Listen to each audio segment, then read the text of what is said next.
टेकनपुर से इस वक्त की खबर। सीमा सुरक्षा बल अकादमी टेकनपुर में आज राष्ट्रीय श्वान प्रशिक्षण केंद्र एनटीसीडी द्वारा प्रशिक्षित स्वदेशी श्वान दस्ते का सम्मान और डीब्रीफिंग कार्यक्रम आयोजित किया गया। ये दस्ते 31 अक्टूबर 2025 को गुजरात के केवड़िया यानी एकता नगर में आयोजित राष्ट्रीय एकता दिवस परेड में भाग लेकर देश का गौरव बढ़ा चुके हैं।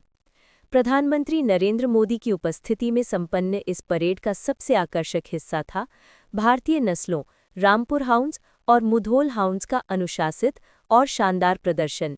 प्रधानमंत्री ने स्वदेशी श्वानों की प्रशंसा करते हुए कहा, एकता परेड के सबसे प्रशंसनीय कार्यक्रमों में से एक था स्वदेशी नस्ल के श्वानों का अद्भुत प्रदर्शन। ये उपलब्धि उस प्रेरक आह्वान का परिणाम है जिसे प्रधानमंत्री मोदी ने 30 अक्टूबर 2020 के मन की बात कार्यक्रम में दिया था, जिसमें उन्होंने सुरक्षा बलों से स्वदेशी श्वान नस्लों को प्रशिक्षण में शामिल करने का आग्रह किया था। एनटीसीडी टेकनपुर ने इस दिशा में अग्रणी भूमिका निभाई है।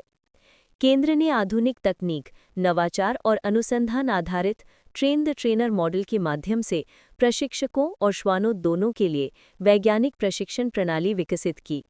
इसी प्रशिक्षण का परिणाम है मुधोल हाउंड रिया, जिसने all India police duty meet 2024 में 115 विदेशी नस्लों को पछाड़ते हुए चैंपियनशिप जीती थी। Doctor Shamsher Singh IPS ADG एवं निर्देशक सीमा सुरक्षा बल अकादमी ने इस पर कहा, रिया को ये उपलब्धि प्राप्त करने के लिए 2 बार परीक्षणों से गुजरना पड़ा, जो उसकी दृढ़ता और प्रशिक्षकों की उत्कृष्टता का प्रमाण है। भारत की सभ्यता का 5000 वर्षों का गौरवशाली इतिहास है। ब्रिटिश शासन के समय भारतीय नस्लों की उपेक्षा की गई थी, लेकिन आज एनटीसीडी ने अनुसंधान, तकनीक और नवाचार के माध्यम से इन नस्लों की क्षमता को पुनर्जीवित किया है। ये सफलता आत्मनिर्भर भारत की भावना का सशक्त उदाहरण है।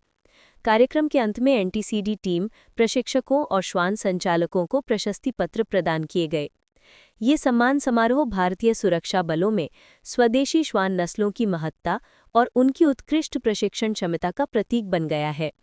एनटीसीडी के प्रयासों से अब भारतीय स्वदेशी श्वान नस्लों का मान और प्रतिष्ठा विश्व स्तर पर बढ़ रहा है और ये पहल आत्मनिर्भर भारत के विजन को भी सशक्त करती है।